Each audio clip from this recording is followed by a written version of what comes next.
Starting horses can be a process. Do not be fooled by videos that show a horse being started in 3 days or even 30 days, and consider that a horse that will be safe for you to bring home and ride. Many things are factored into how a horse is started for an individual. If you don't have a solid equestrian background, a greenbroke horse can be very dangerous for you.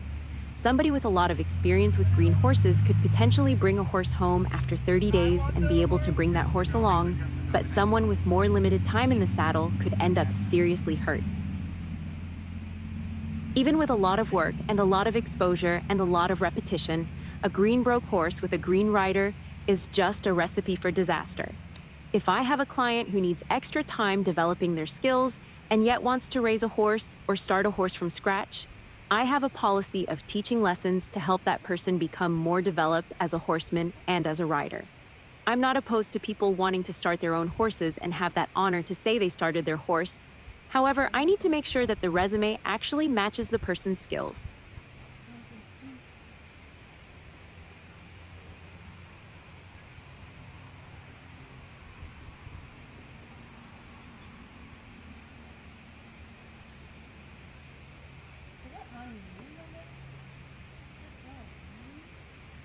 So, first couple times I saddle him,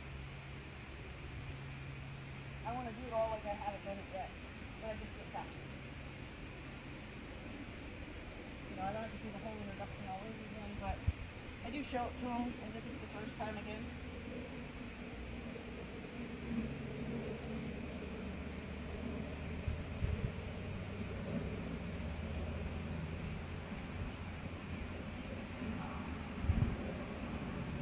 So I know we're already going to have problems with the ears again.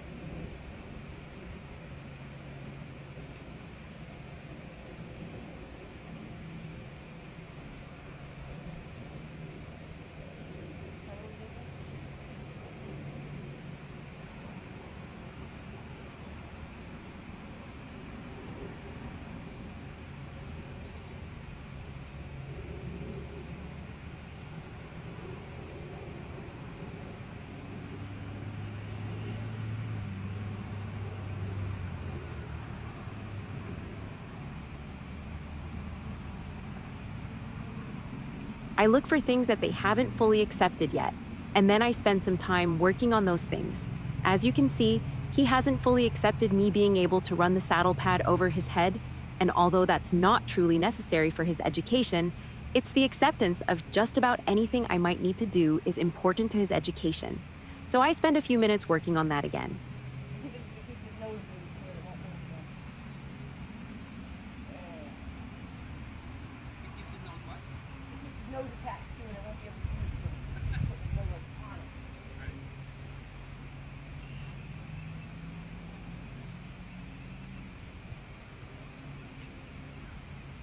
So I'm looking for him to drop his head though, to look for a way out. Good job.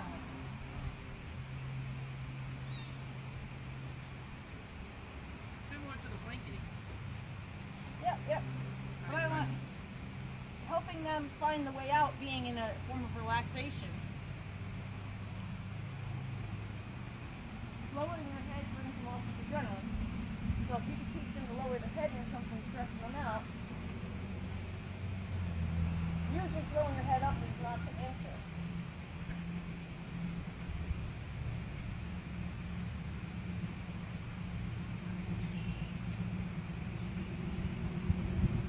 There.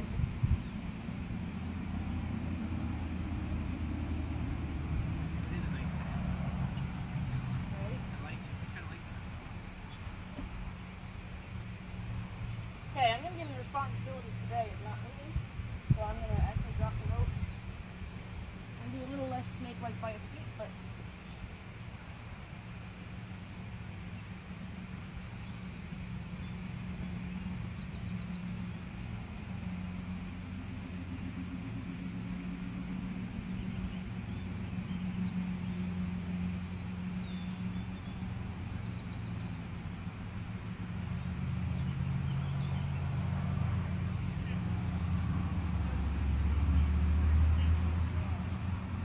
I'm going to look this bite. This guy's talking about bite.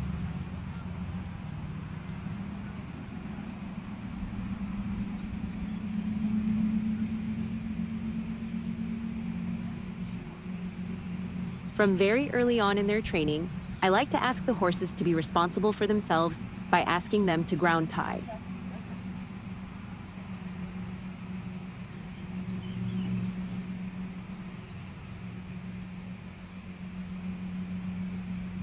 The more I can ask them to do while ground tied, the more confident in their understanding of their job they become, not to mention it frees up my hands.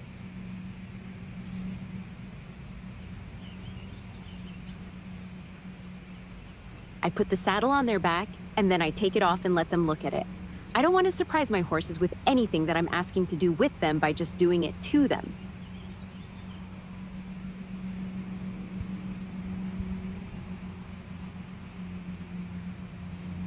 Same with the girth. I shake the buckles and make sure it makes noise. I show it to them as I move around. As you can see, I'm extending it to Zultan to give him a chance to look at it. All this stuff is important if you want your horse to feel like he has a role in this game.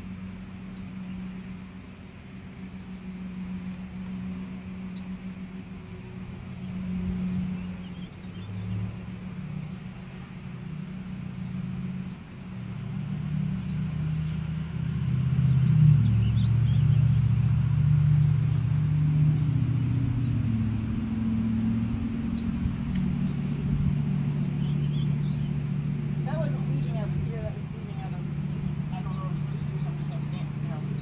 Didn't know he just sneaked in. I wouldn't say that's super big. See how effective the simple rubbing on his neck is to tell him he's backed up far enough? That's a form of communication that so many people deprive their horse of. Horses truly cannot read our minds. They need to be told how much or how little we expect of them. That was a fear-based movement.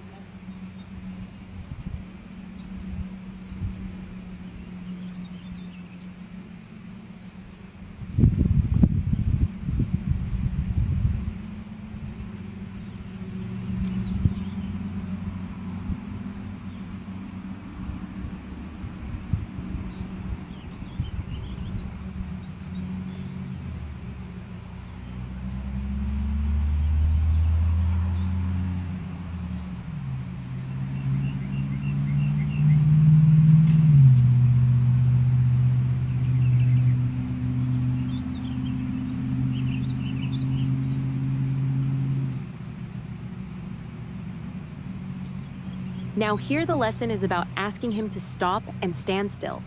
It's not about trying to get the girth fastened. That's not my goal. My goal is to help him understand his job while we work at putting the saddle on. His job is to stand still. My job is to teach him that standing still is more important than me trying to squeeze him in half in a hurry just because I'm trying to get it done before he moves out of the way.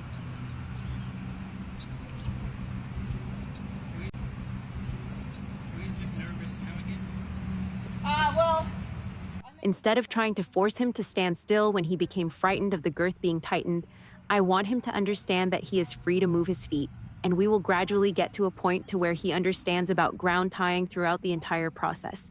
In this moment, though, it's important for him to not feel trapped.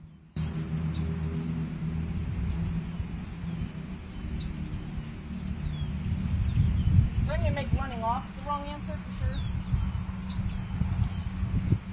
So like that's gonna be the wrong answer. Standing still, we get our good response. Because he now has to learn that standing still is part of it.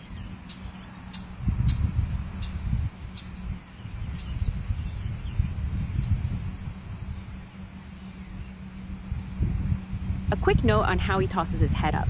That has nothing to do with anything that I'm doing to him.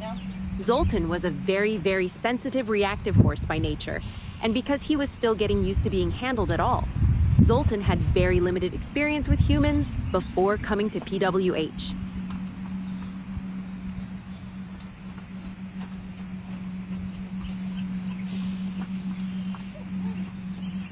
So yesterday we didn't canter him. I didn't have a stick. And in order to properly ask him Here to I'm do mentioning that the day before, I had not asked him to canter with equipment on because I was not properly prepared with my support aids, which would be a stick and string. But I would rather gonna be buckle the prepared and saddle on, execute the canter comfortably likely and gonna with be at the comprehension, canter. then chase him It's not any right other away. way in You know, effort so to one achieve a right away, canter. It's better to just wait until you have the proper tools. Yeah, she's gonna buff. That's great. Thank you.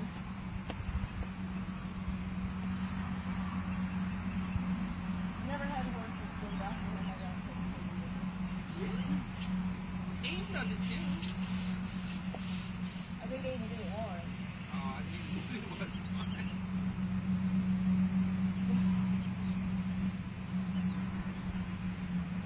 You might get me a fork, because I Yeah, don't no. want to keep running in it. I thought you actually had the bucket. I have the bucket, I don't have the fork.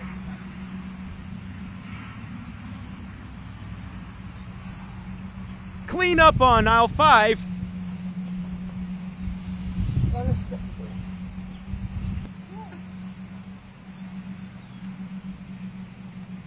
Alright, back to our original game plan.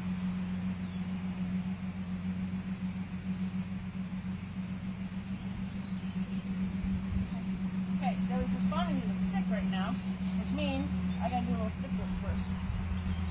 Shaking even. So, I don't want him to be afraid of it. I'm gonna tell him he doesn't have to be afraid of it. Don't just ignore issues. When they arise, work on them. Here, suddenly, Zultan decided he was afraid of the stick and string, which made it something that I needed to address now and not just ignore it. It's very important to fix things when they become broken. He's supposed to be a tool, not supposed to be something scary or mean. So, I don't want him to be afraid of it.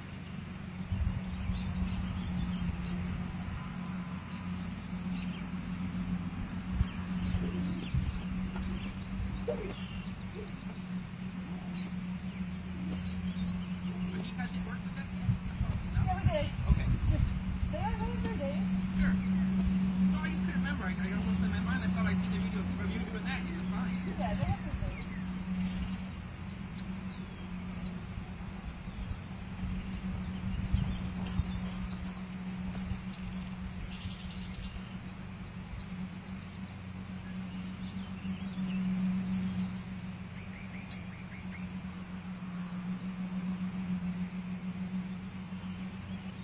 I want it to be something that communicates something, not something that triggers fear.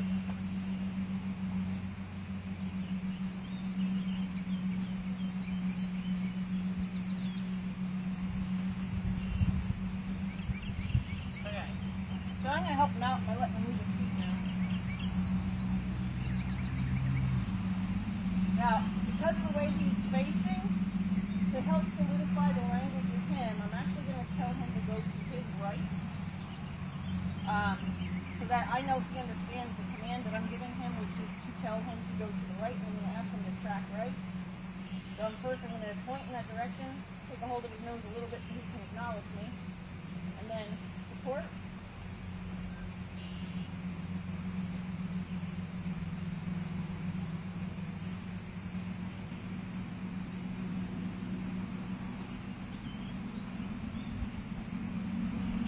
So like that takes a few minutes, so you help him out by meaning like, so you feel at this point because of the energy, like he needs to work that energy out. Is that what it is? Like running's gonna just help him mellow in his mind?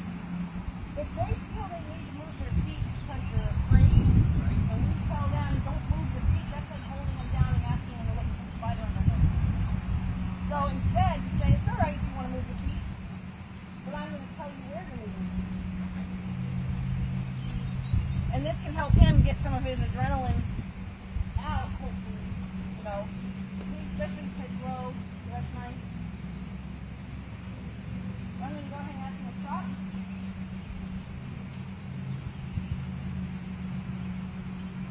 I like this. He's got floaty side.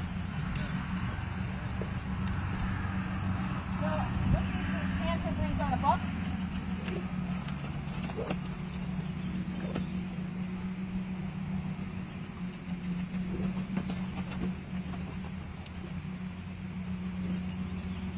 Get some balance, buddy. There you go.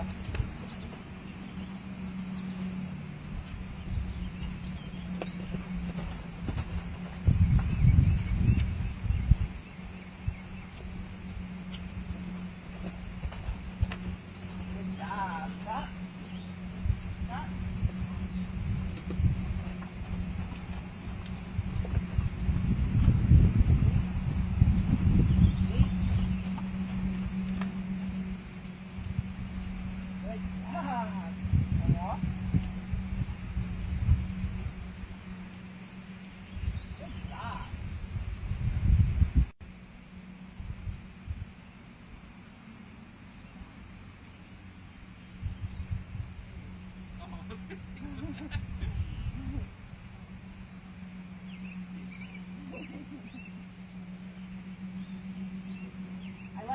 rode down to a jog like that and kept the jog.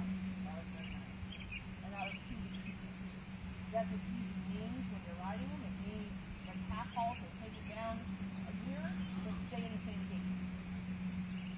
Stay in the seat. Yep. So if I was jumping a horse, I would say easy between jumps. I wouldn't want him to break gate, but I'd want him to come back to me. Oh, so they can like canter and trot. Like they can do it multiple speeds at the same time. Can they do that? Oh yeah. Well, it's Well, I did see the trot, but he's got like a the trotter trot, and then he had the. I always make sure I can slap my stirrups 3 times on each side of the horse before I even consider moving on to the next step.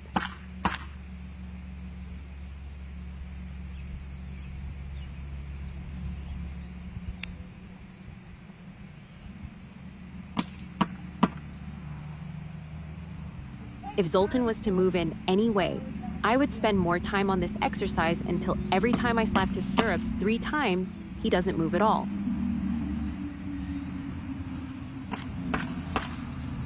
Now I'm going to tighten the girth, that might make him move. Ask him to stand still though.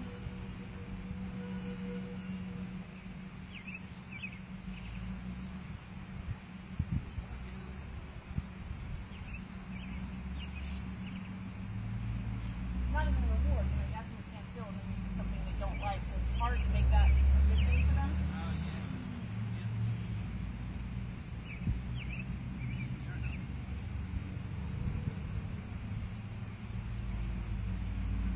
You may end up being that horse that sometimes threatens to bite you.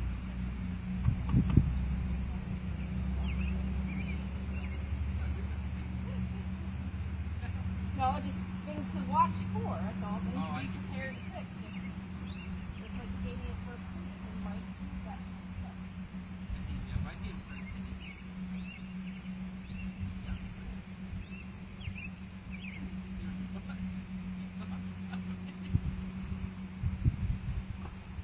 All right.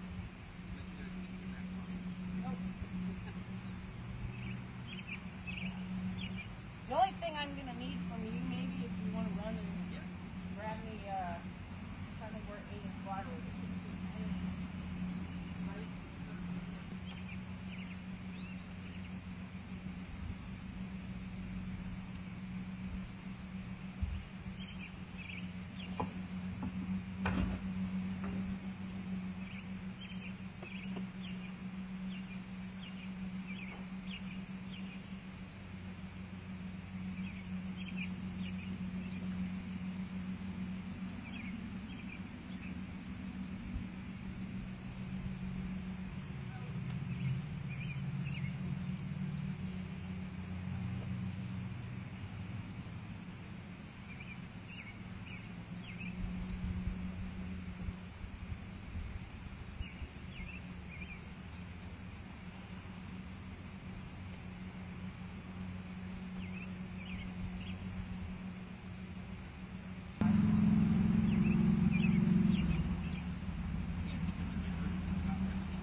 Yep.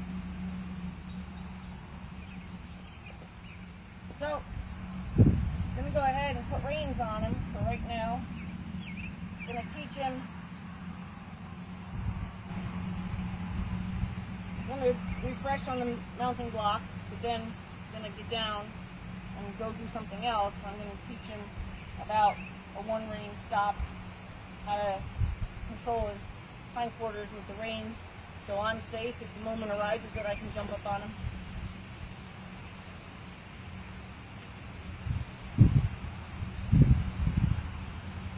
Come across things that aren't good, you take the time and fix it. So I'm going to go ahead, step up on the mounting block, see if he remembers what that means. It'd be awesome if he remembered what it meant.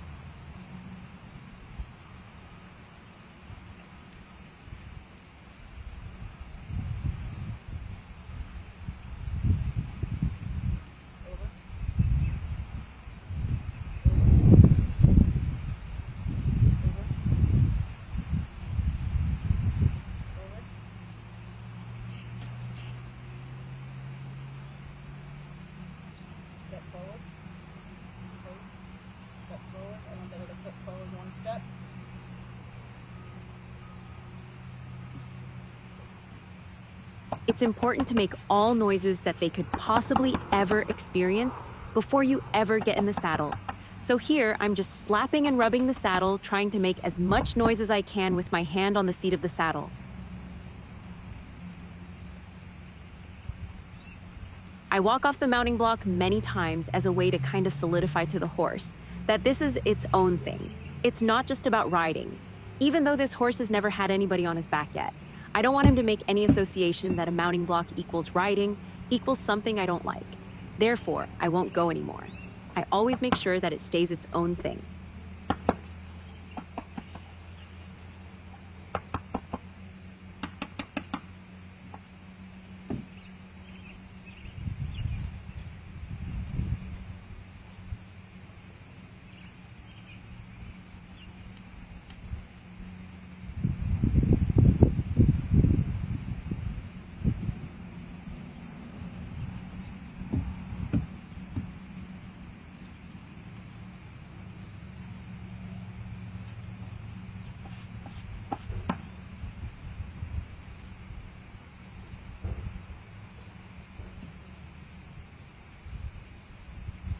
That's a dump truck. We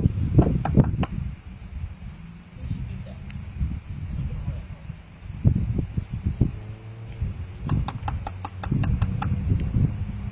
Okay, so I'm pretty happy with this mounting block. And what I'm gonna work on some rain cues. Make sure I have the ability to stop him. You always want to check your brakes before you start driving.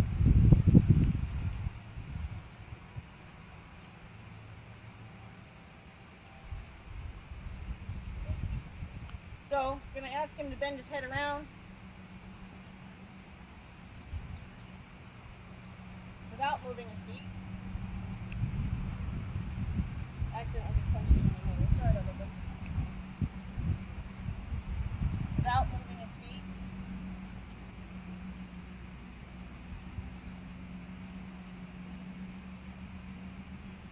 What I'm trying to do is I'm trying to ask him to bring his nose around to his elbow and not move his feet. If he continues to move his feet, I will go with him until he stops moving his feet, and then I will release the tension on his halter to allow him to have his head back. Over time, I should be able to just pick up on the rein, bring him over to his elbow, and him not even think to move his feet. This is the installation of the one rein stop.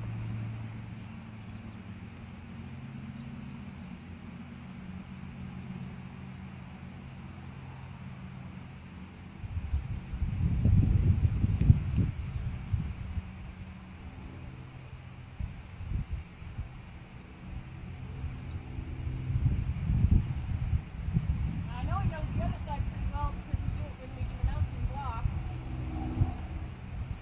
Although I primarily do the one rein stop to the left, I will make sure that the horse understands the lateral flexion to their elbow in both directions.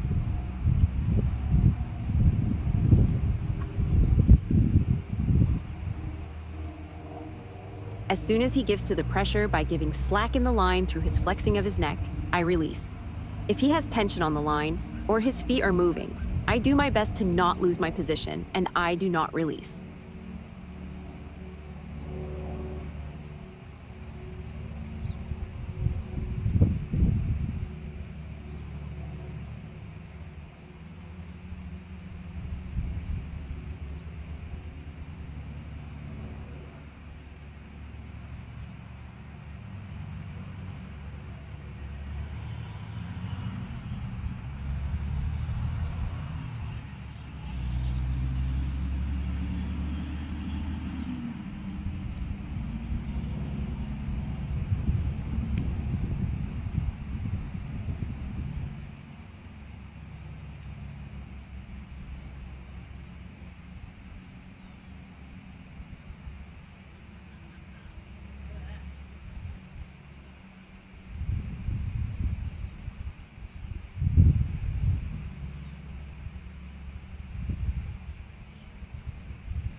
Since they're a high-headed breed, So I like him to learn when I take hold of the rein, he drops his head and comes down to the shoulder instead of throw his head up.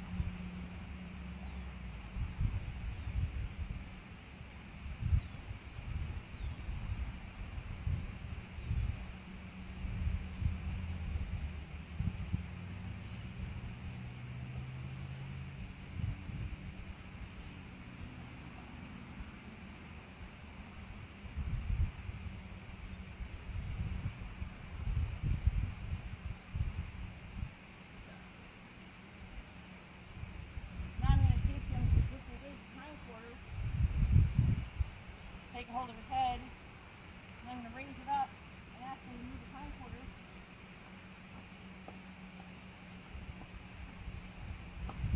Now I'm using an indirect rein with the intention of disengaging his hindquarters.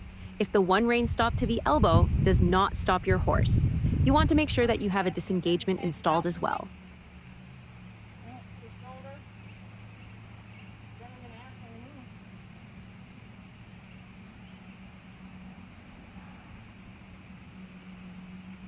First bring his head to his shoulder, then ask him to move.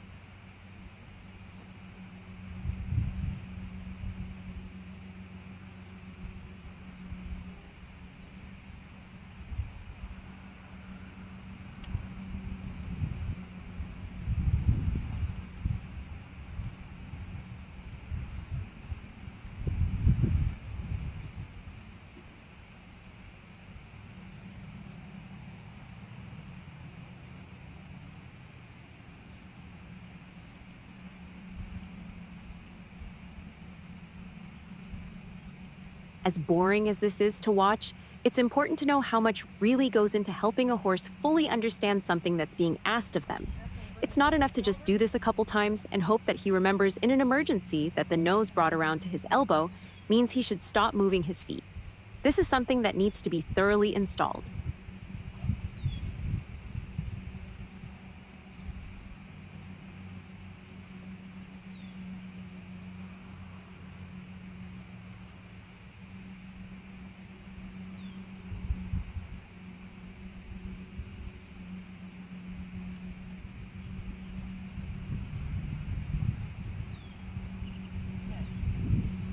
Ask him to bring his head to his shoulder.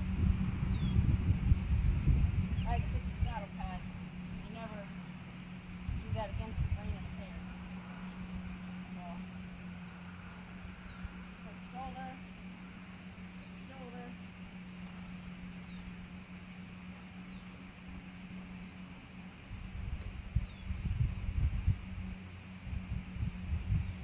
Ask him to move.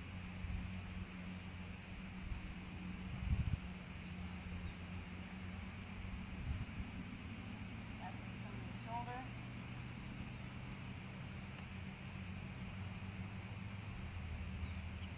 Ask him to move. Now you're getting a little testy with me about it.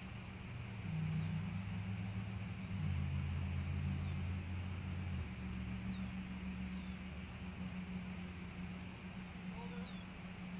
Ask him to move.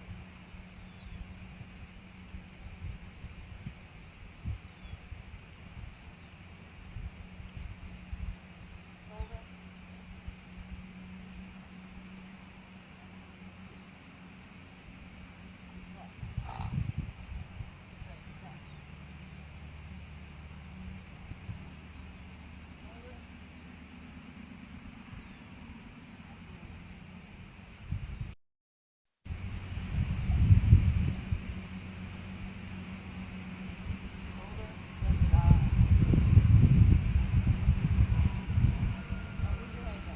Here I'm asking him to bring his nose around to his elbow, which means don't move your feet, and then I'm raising the rein up to his wither, which is asking him to disengage his hind feet.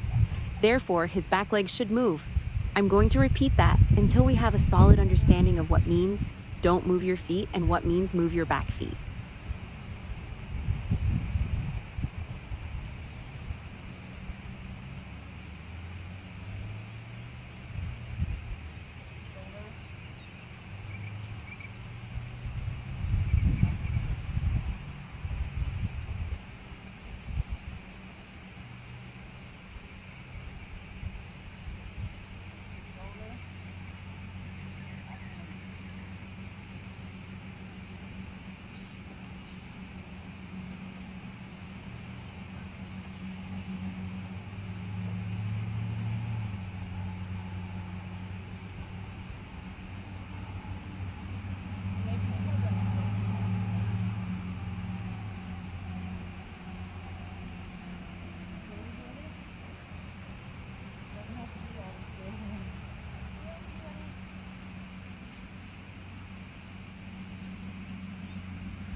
reacting every time.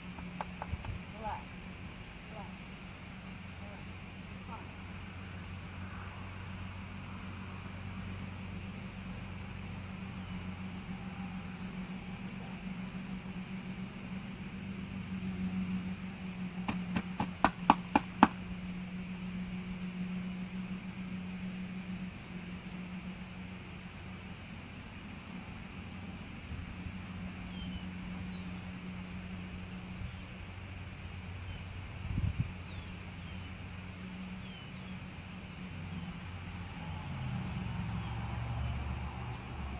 Keeping his nose bent to his left.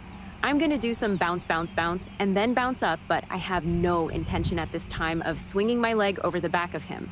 I'm gonna just keep practicing bouncing, getting in a standing position in the stirrup, and then getting back down. This is an exercise that you also do from both sides of the horse. Pretty much everything you do when you're starting a horse needs to be able to be done from both sides of the horse.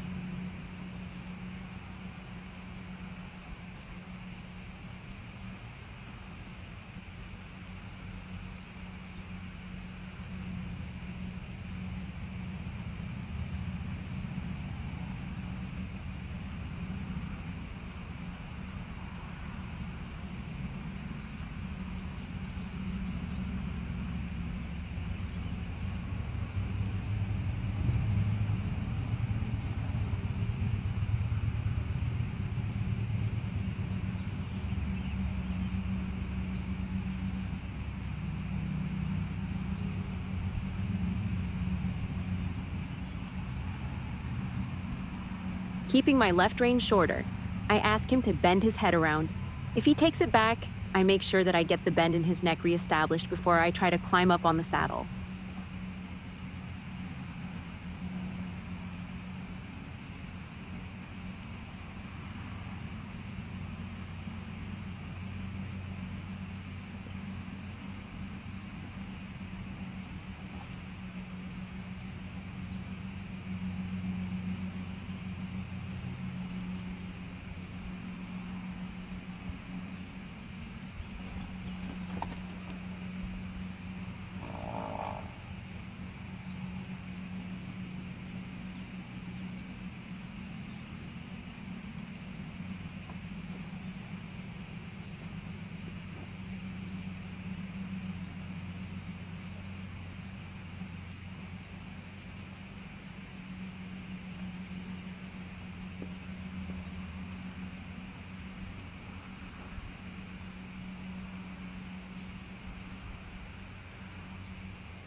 Once I get a full understanding of don't move your feet when I step up into the saddle, I then let him wash it off by taking him for a walk. I don't like to keep them overwhelmed for very long, so I try to make sure that I can give them breaks so that they can kind of just unscramble their brain about what's happening, and I call that washing it off. So we go for a walk to wash it off.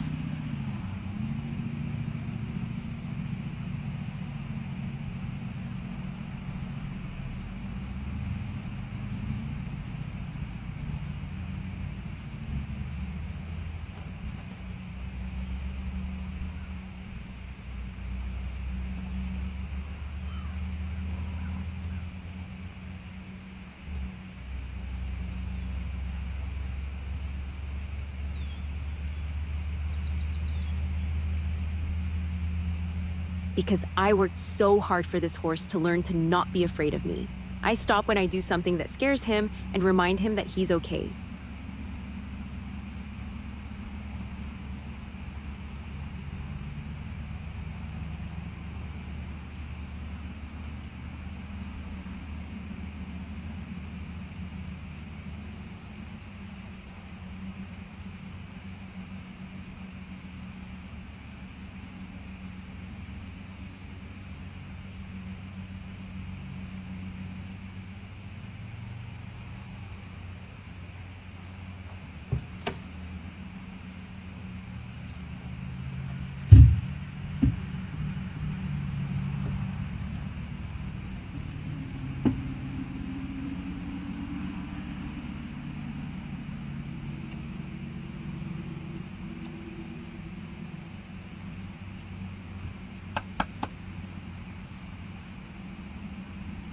Here's where I start to do a lot of leaning over so he can see me through the opposite eye.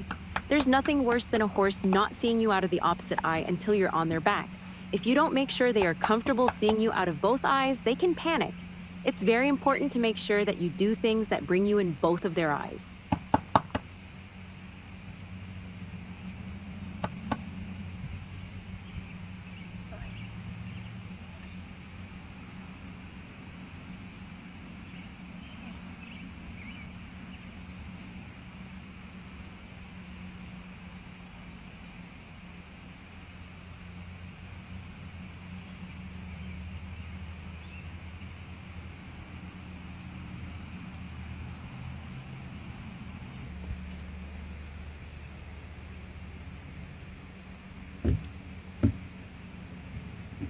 Now let's see if we can apply the emergency stop.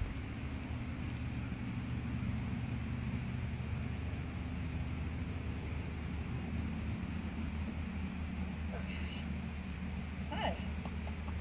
How about we go somewhere? Want to go for a little walk? Let's go for a little walk. Ugh. Go ahead. And stop. Stop.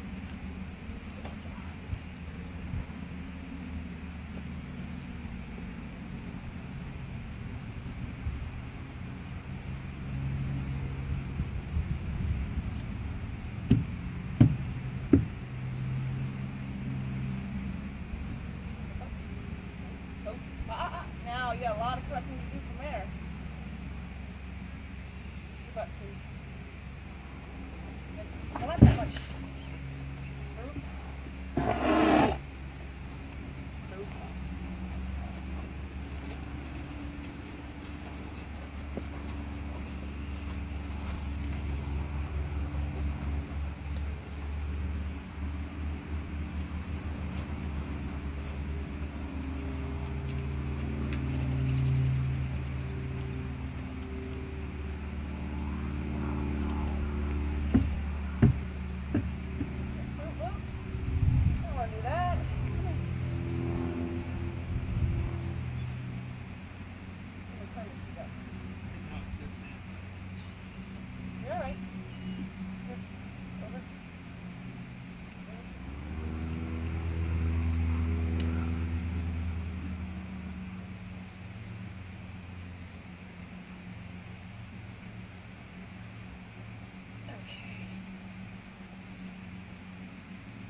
For a little walk.